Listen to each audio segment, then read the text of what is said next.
programs, which might seem like a little bit of a boring title, but we're going to get excited about pollinators and conservation. A little bit about the Xerces Society. We are a nonprofit organization that focuses on the conservation of insects, invertebrates. I should broaden that scope a little bit. And we have a lot of different programs. I'm on the Pollinator and Biodiversity conservation team. We also have people working on endangered species, aquatic and watershed conservation, pesticide protection, urban conservation. We have some certification programs like Be Better Certified, and some community programs like our Bee City USA, Bee Campus USA, and some other opportunities to get involved in just appreciating the world of insects. And you know, in the broad scope of conservation, wildlife conservation, we usually focus on animals, furry creatures, big charismatic megafauna, but the insects we're talking about today do really, really important pivotal roles in our ecosystem. And so I want to emphasize that we don't want to overlook the small, the cryptic, and the neglected species. We have a team of partner biologists across the country. And so we're really trying to, what this does for us, and I'll get to that in the next slide, is it gives us an avenue not only to say, hey, you should be doing habitat work, we should be protecting habitat, but with the NRCS programs, it also incentivizes it. So it makes it easier for people like you that are listening to do this work. And we'll talk about that a lot. So the Xerces Society, myself, and several other people, like I just told you, are partner biologists. And what that means is that we're kind of a consultant with NRCS, and we provide this one-on-one technical assistance. There are a lot of other specialists that specialize in other resource concerns. So things like soil scientists, grazing specialists, and so on and so forth. We're focusing on pollinator and wildlife conservation. And so what that does is give NRCS the upper hand to really make informative decisions. So the things that we help with are technical assistance, like I said, this one-on-one site-specific advice. And this is free. You could, sign up and ask for help. We help producers, and it's the technical assistance is not limited to any one person. Anybody could get technical assistance. Financial assistance is a little bit different. We'll talk about that as we go along here, but each county has an office, a field office. They may cover one or several counties, and they can provide you with information on financial assistance. And what that means is basically with a lot of these programs, most of them, you do the work, you implement a practice to a practice standard. So, where there are rules, and then you get a reimbursement for that, and it's a flat rate. We'll talk about that a little bit more, but each individual state does things a little differently. So it's really pivotal that you would consult with your field office on that. What we do as, in these joint partner biologist positions, we have conservation planning support. We help with technical assistance. We help write guidelines, seed mixes, plant lists, helping with habitat assessment, which is a really pivotal part of the process. And so we have a lot of services to offer. And I just want to point that out, that we're here to help, and so are your local NRCS employees.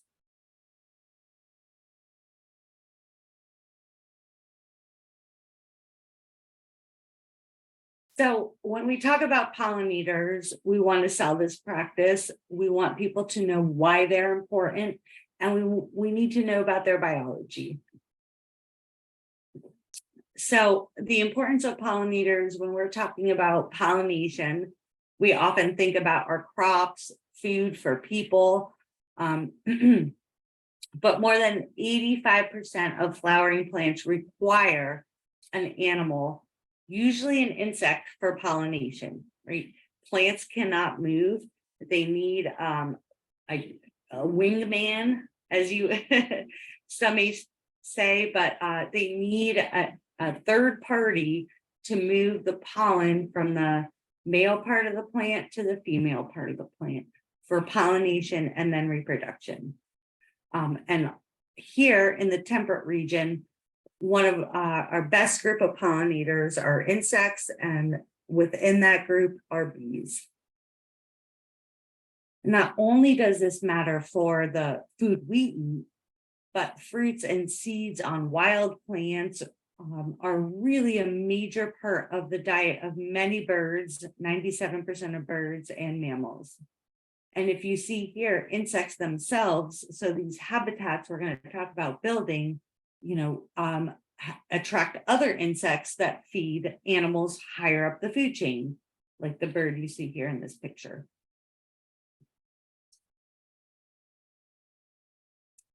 The reason we're focused on this is because we are seeing declines in pollinators. An increasing number of studies are showing around the world, so globally, that we need a greater investment in just basic science. These animals are understudied. We need further analysis of existing data. So there are some species where we have historical data, and so we can make assumptions about their current population. There are some species where we don't know very much. But that's not to say we should sit on our hands and do nothing. We know enough now to take action. So when we're talking about threats to pollinators, there's a lot of them, and they're interacting, and it's complicated. What we're going to focus on today is habitat loss, also pesticide protection. Pesticides made to kill insects don't always target the pest. They have these other effects which are really detrimental to pollinators. Pollinators themselves, insects, they get sick, they have diseases. And so a lot of that is spread by non-native species being managed in a way where there are diseases introduced to an area that you normally wouldn't find there. And also climate change. So, thinking of the weather and things that are happening this spring, the big, problem here might be a mismatch of phenological associations. So a pollinator might be a generalist and be able to feed on a lot of plants, but some species are very specific on the plants they feed on. And so if flowers are blooming too early or too late, and they don't match up with the emergence of a pollinator, then we have problems. So what we're going to talk about today is protecting existing habitat, understanding what that looks like, what that means. We don't want to reinvent the wheel. If we have good habitat, we want to protect it. If we're finding deficiencies when we do a habitat assessment, then we want to create new habitat. We want to, build on maybe what's already there, create connectivity, but also, fill those deficiencies. Education is a huge part of this process. We do a lot of education and training, and that just is a way to get people interested in pollinators, engaging the community, engaging, the people that, work for you, where you work, where you live, the habitat you're managing, whether it's your backyard or the back 40. everyone can contribute. So we're going to talk a lot today about habitat. I know there are several interacting threats to pollinators, like I just showed, but there's not a good solution that regular people like us can do for some of those. But what we can do is manage habitat. And so there are so many studies, a huge pile of studies that show a direct link between habitat and beneficial insects. And we'll talk a little bit more about that, about their abundance and diversity and the percentage of habitat within an area. So we'll look at this a little bit here. About 40% of the land on our planet is used for agriculture. So you could see pasture in green here and cropland in orange. The working lands are really part of the cause, and there's a huge opportunity to have more biodiverse cropping systems, more biodiverse agriculture.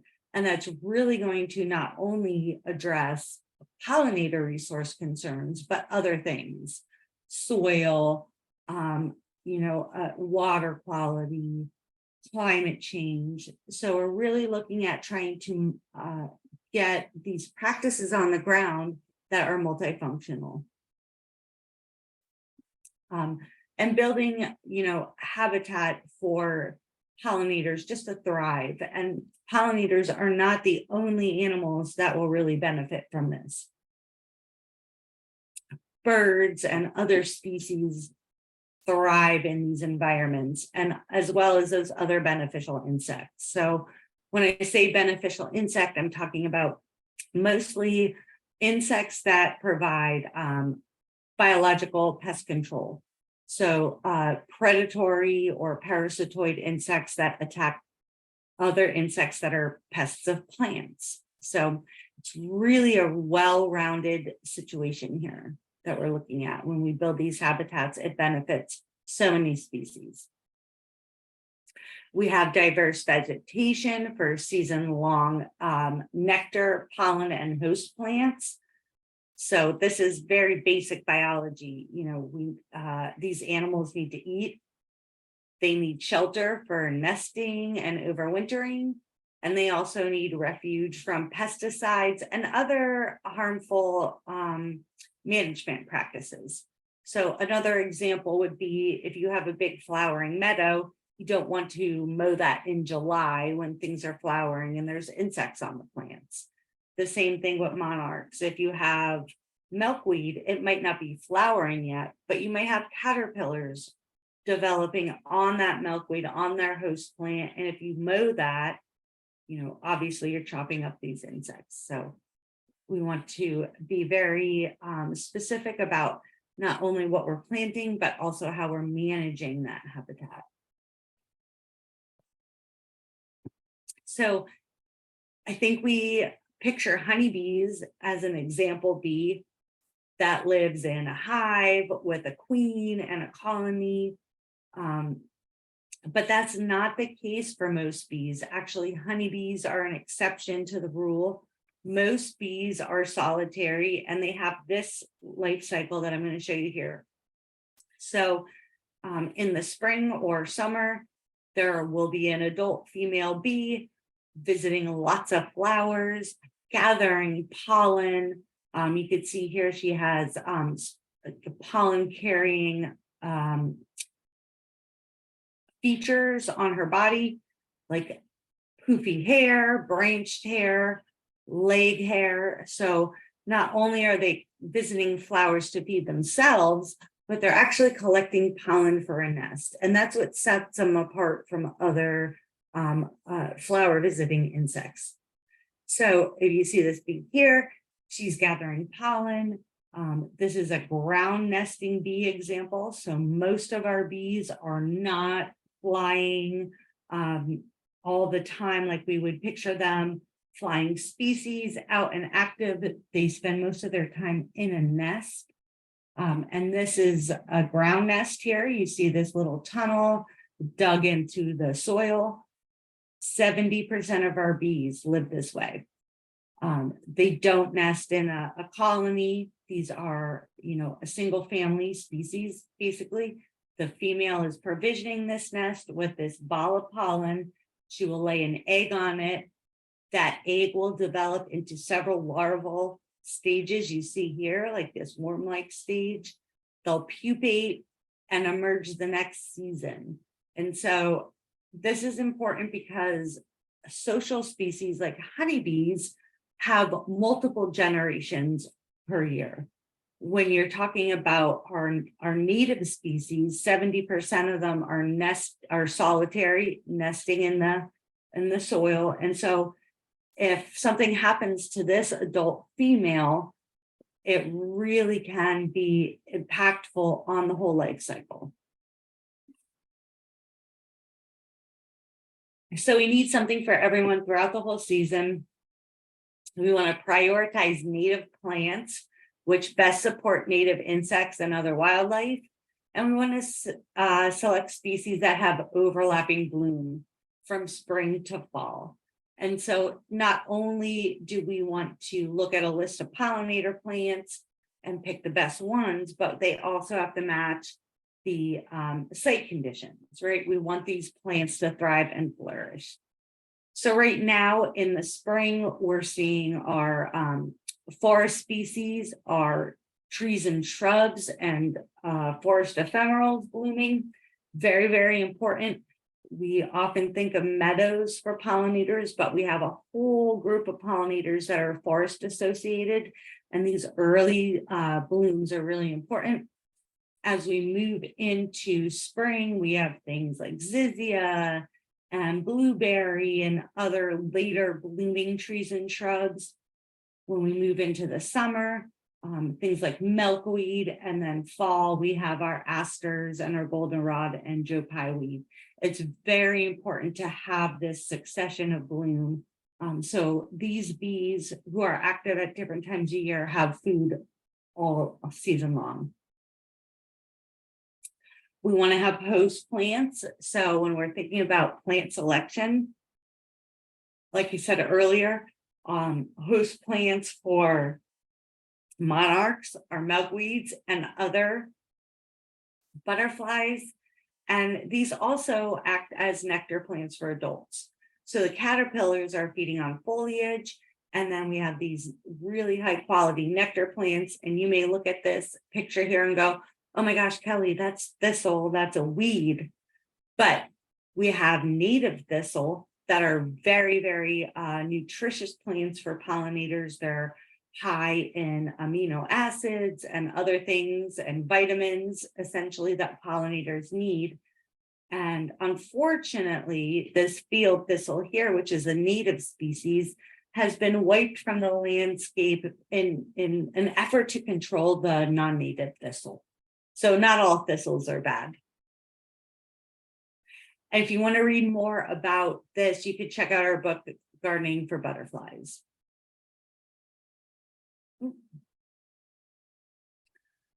Not only do bees need that food source, the nectar for sugar, carbohydrates, pollen for protein, and then amino acids and other vitamins that those plants provide, but they also need somewhere to live and raise their young.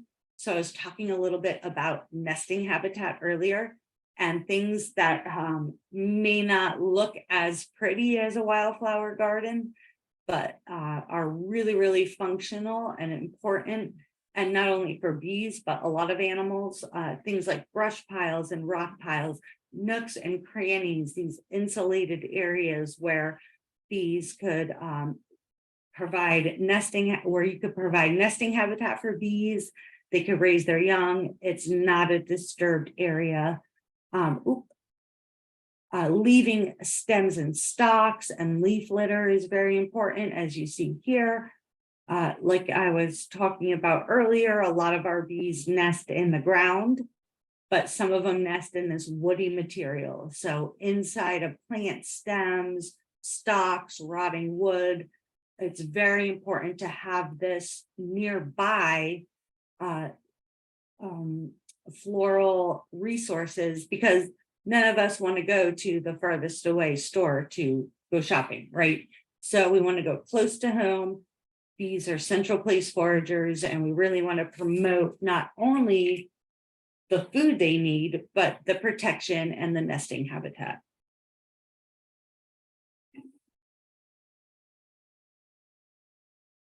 It doesn't help to build habitat if it's going to be exposed to harm. One big one, obviously, is pesticides. So we want to limit pesticide exposure as much as possible. And we want to kind of site these habitat areas in protected places.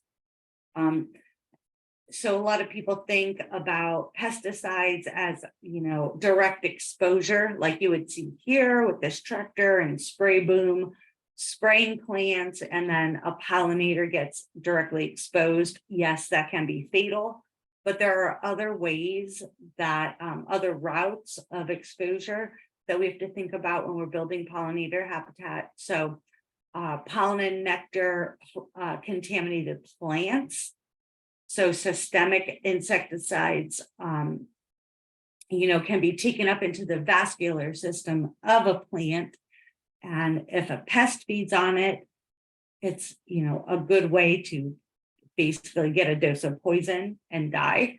But unfortunately, this targets other non-pest insects. So through nectar and pollen, a bee or a beneficial insect can feed on these plants and get a dose of that poison as well. Contaminated nest materials like those stems or the soil I was talking about earlier, or spray drift from offsite. So we need to really think about the situation, the context of the landscape, what's going on here when we plant these habitats. So I'm going to go through a couple practices here that really benefit pollinators. Some are pretty obvious. They're, practices that are made for wildlife or pollinator. And one of them is wildlife habitat planting, which can include things like you see here, herbaceous plantings, are native wildflowers and grasses. It could include shrubs as well. But there are more practices that we could integrate into a farming system to build that biodiversity that pollinators need. So another one is beetle banks, which is a very, very simple practice. You could see this row of grass. This is a little blue stem planted in between crop rows every so often.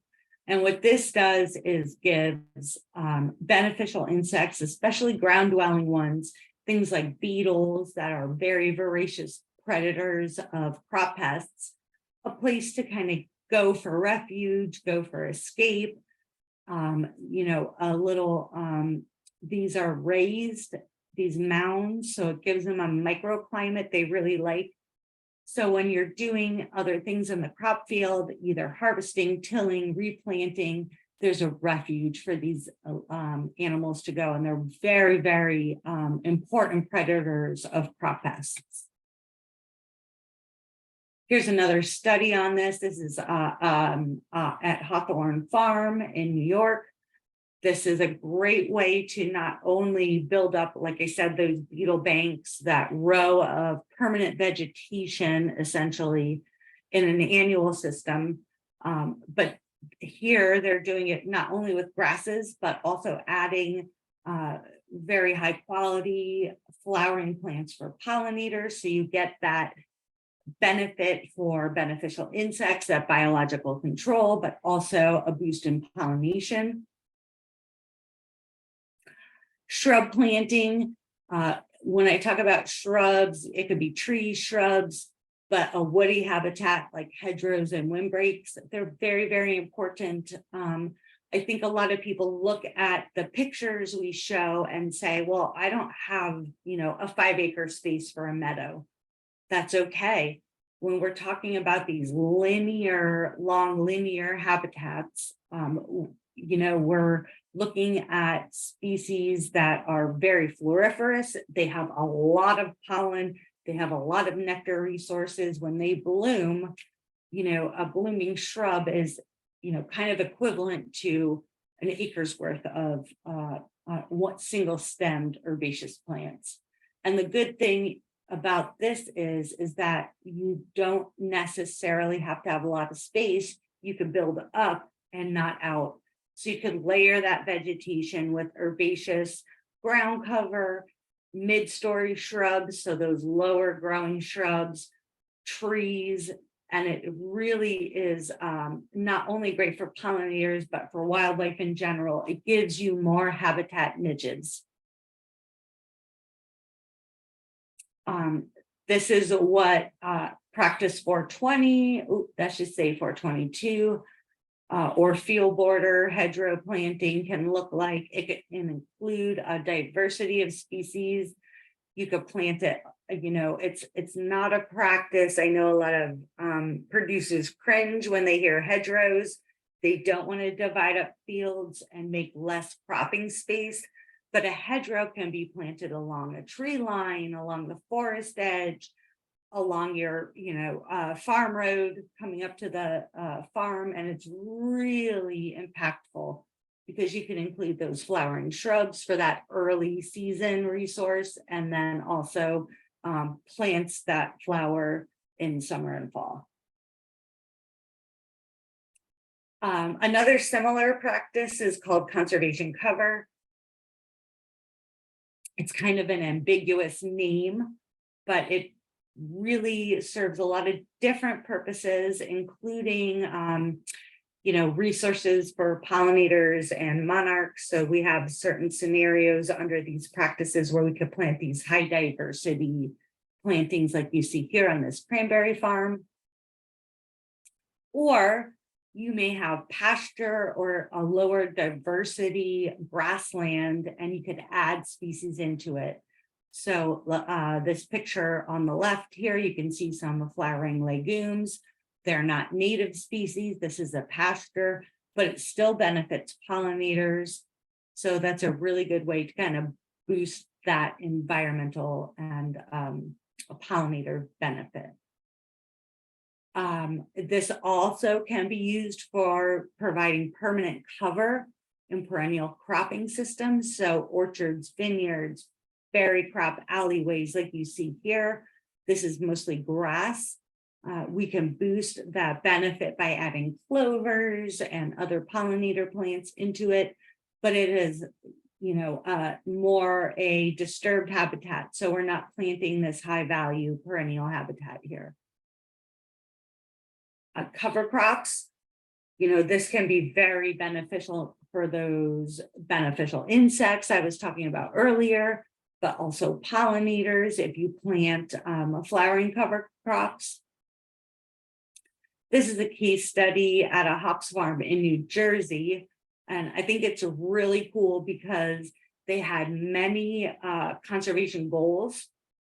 So it's an organic farm, no pesticides. That was a win. It had really, really sandy, dry, droughty, extremely well-drained soils. So it was very, very dry. They had a hard time establishing cover in the rows.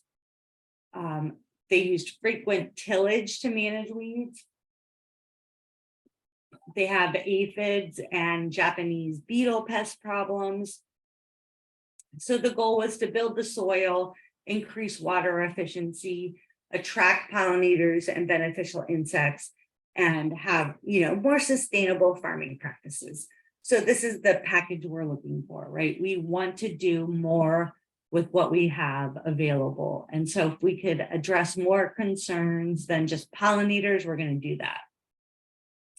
This is how it looked when we started working with this farm. So again, they wanted low growing, low mow maintenance, drought resistant, very, very dry. They have to work in between the rows, so the vegetation had to tolerate traffic and be habitat for beneficial insects. So we seeded this site in spring of 2020 with a mix of hard fescue, perennial ryegrass, and ladino clover. And this is what it looks like now. So just looking at that dry kind of, sterile landscape, not a lot of habitat, not a lot of vegetative cover, to this, it's really, really amazing. They found that there were a lot more lady beetles, other predators, bees, and beneficial insects in their hops planting. You could do this with a lot of different flowering cover crop species. So here you see buckwheat, sunflower, a mixture here that includes some flowering cover crops as well. Things like vetch, crimson clover, cole crops, brassicas, cowpea, buckwheat, and partridge pea are really good pollinator magnets. They don't provide that perennial habitat because it is, a disturbed annual system usually when we're using these, but it does provide that, burst of floral resources. In this study here, we see that flowering cover crops planted near soybean, in this example, buckwheat, increased wasp parasitism of stink bugs by 2.5 times. So we're all familiar with stink bugs here. These are pest of crop plants. This teeny, teeny, tiny wasp that parasitizes an egg is really a good specific control of the stink bug pest. But it also needs nectar. So you see the adult wasp here injecting stink bug eggs with her egg. And they're going to develop in that egg and emerge as an adult wasp that needs that nectar. Here's another example of an orchard being planted, like you can see on the left, with a flowering ground cover that supports beneficial insects on the right. Rotating your cover crop or rotating your crops, which can include cover crops, is really beneficial for breaking pest cycles. So we want to not only try to invite and create an atmosphere or, oh,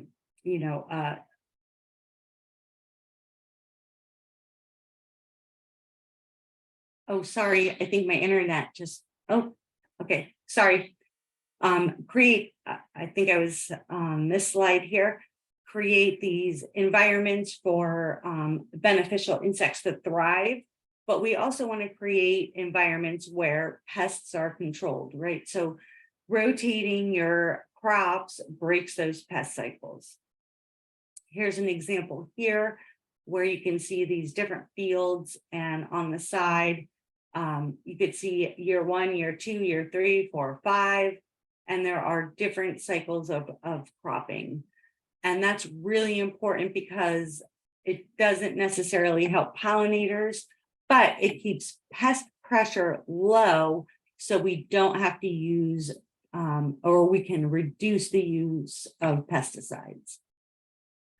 Tillage management is another big one. I talked about ground nesting bees earlier. And so this might not be obvious, but when we're talking about reducing tillage, reducing erosion, it also helps those ground nesters. In a reduced tillage or no-till system, there's frequent tillage that can destroy or disrupt soil structure and soil life, so that soil biome. And again, healthy soil grows healthy plants. And so those plants are less prone to pest pressure that we would have to use herbicide on, or pesticide on, I'm sorry. We could do very innovative things like reducing the impacts of cover crop termination. So believe it or not, a lot of cover crops are herbicided to kill them, so another crop can be planted, or they're tilled into the soil.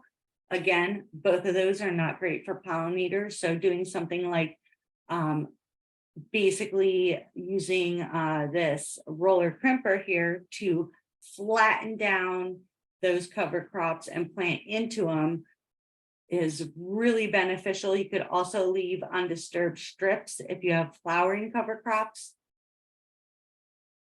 This is a study from Pennsylvania on a very big 2,000 acre diversified operation where they had 400 acres of pumpkins. So this was a collaboration for Project Integrated Crop Pollination, which you can find online. And what they did was grow this rye and vetch cover crop mix and interplanted, use the roller crimper to terminate that cover crop, interplanted pumpkins into it, and they saw a humongous boost in pollinators, right? So before that cover crop and conservation tillage practice was implemented, this farm rented honeybee hives. It was $130 per hive per acre times 400 acres. So costly. After implementing these practices, they were able to cut back on the number of rented honeybee hives by half, which was a really substantial savings. And these practices really benefited a diversity of wild bees, many of which are really important pumpkin pollinators. So this is just another way to emphasize not only what we think about for flowers and nesting habitat, but how we're managing the land and the soil and, you know, implementing the regular practices we do in a crop field and surrounding a crop field really matters. We have a great publication I just want to mention here called Supporting Soil Invertebrates. And the practices in here really align with NRCS practices, but also benefit pollinators, soil life, and have a ton of other benefits. So please check this out if you're looking for soil health information. NRCS, I know I've been showing a lot of bigger farm pictures, where we've been doing these studies, but NRCS also has practices and assistance for urban farms and community gardens. And so taking everything I said and shrinking it down to a smaller scale is definitely possible. The assistance for urban farms and community gardens are really beneficial. They could do things like soil testing, testing for contaminants, pollinator habitat, building these high tunnels and other structures that make it really easy to grow in basically less inviting conditions. You know, a lot of these urban farms don't have soil, so raised beds, building those types of growing conditions really helps. Other associated practices we didn't get to go over in detail. NRCS offers pest management, forest stand improvement, tree and shrub planting, windbreak and shelter belt, alley cropping, prescribed burning, prescribed grazing. Some of these are management practices and some are planting practices. But if you think about it, any practice where you're planting can really be multifunctional based on the plant species selection. So that's all I have, and I'm happy to stop sharing. Here's my email address. I should say, if you want to follow up with questions or talk about some of this stuff, I'm happy to do so or point you in the direction of someone that could help. But other than that, I'm happy to answer questions. Great, thank you so much, Kelly. And as a reminder for folks, this presentation has been recorded and we will send a follow-up email by the end of the week. And we'll also link to any of the resources that Kelly has provided, as well as her contact information for you to follow up if needed. So with that, let's open it up to questions and comments, anything you need. Feel free to drop it in the chat or use the Q&A. While we wait for folks to think of their questions, Kelly, I'm curious if you could dig in a bit more to the habitat for insects and invertebrates overwintering. I think this is like a new concept for me, and so for those of us who are based in the Northeast, I'm just always thinking about migrating birds and whatnot, but are insects primarily overwintering here? Do a lot of them leave? Please tell me more. Yeah, we do have, we have migratory insects. The monarch is a great example. But most of our insects are overwintering in rolled up leaves and stems attached to plant material in the ground underground. So it's interesting to think about, because we don't think about insects in the winter, right? We think everything kind of dies off and it's dead. But what we're doing really matters, especially in the spring. So one example is, raking up your leaves and cleaning up your garden very early. You could end up harming those insects or removing the habitat that they're developing in. So butterflies, for example, will overwinter as sometimes larvae or pupa in leaf litter. And so if we're bagging our leaves up in plastic bags and throwing them away, we're also throwing away that biodiversity, those insects. Yeah. Would you say, for those of us who maybe have larger, areas that if we've done the cleanup, but we can ultimately move that leaf litter or brush to another area, is that disturbance still detrimental? Is it really better to just leave everything where it is? Nobody's going to leave everything, right? So yeah, put the leaf pile behind the garage or behind the barn or whatever, if you need to get it out of the way. But the big thing is, mulching up the leaves or bagging them up. We want to leave that habitat because we want those insects, and it's not just butterflies, a lot of beneficial insects. We want them there in the spring. So when we plant our gardens or, crops and they get attacked by pests, that insect is right there to moderate that pest damage. Okay, great, thank you. Does anyone have any questions they'd like Kelly to answer this evening? I guess another I'm wondering about with some of the technical assistance or funding opportunities, do you find that there are annual cycles for those or particular periods of the year with deadlines that people should be thinking about, or are they more rolling? So depending on what state you're in and depending on what year it is, there's usually one funding period. And so, this is taxpayer dollars. This is a great, when you think about doing your taxes, I think today's the deadline or something. This is really something good that your tax dollars are going to. So if there's one, an initial round of funding, typically in a state, and if that money isn't spent, then they'll open up another round.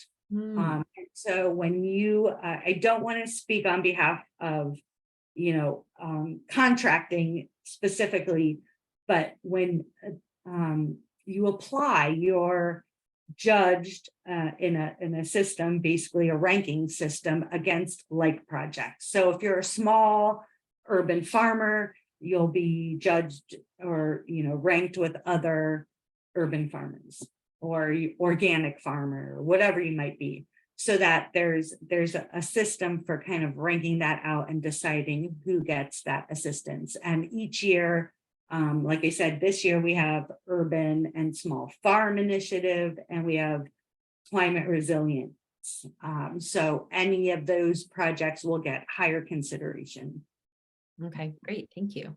All right, so we're back to the leaf litter. So when during spring is it finally okay to rake up and actually move the, especially these areas where the insects are overwintering? And again, keeping in mind that I think many of us are based in Massachusetts and maybe southern New Hampshire. Yeah, I think this time of year, at least here, So the rule of thumb is when you have consecutive days where the nighttime temperatures don't drop below 50. The way I do it is when I see things flying, then I know the insects are emerging. So around this time of year is a good time to start cleanup. So being a lazy gardener or, land manager for, the first part of spring is a good thing. Thank you. Okay, let's see. So we've got just a couple more minutes if folks would like to get in any last lingering questions or thoughts. Or if Kelly, if there's anything else you'd like to add or share with folks in the meantime. Just to reiterate, feel welcome to reach out, and I could connect you with, other people within NRCS, your local field office, specialists, or, we could talk about your projects that you're interested in doing. I'm happy to help. That's what I'm here for. Oh, great. Thank you. And yes, I think we will, Kelly and I will connect and make sure that we've got the local county offices that the heritage area encompasses, and we can get those contacts and some more direct links in the follow-up email that will come up later this week. Okay, well, I think that's it. So thank you all for joining us this evening. And Kelly, thank you so much for sharing all that you're working on in the Xerces Society and the excellent partnership with USDA-NRCS. And I guess one quick reminder is for folks who are attending who are doing work within the 45 communities of the National Heritage Area. We do have grant funding available that would reimbursable grants that would align with a lot of the projects that Kelly's talking about. So if that's something that you're interested in, please do reach out, and perhaps there are partnership opportunities there. We'd love to hear from you and hear what you're working on. Okay, and with that, please have a wonderful evening and a beautiful start to spring, and we'll be in touch. Thank you. Good night. Look at bees. Yes. Take care. Thanks, everyone.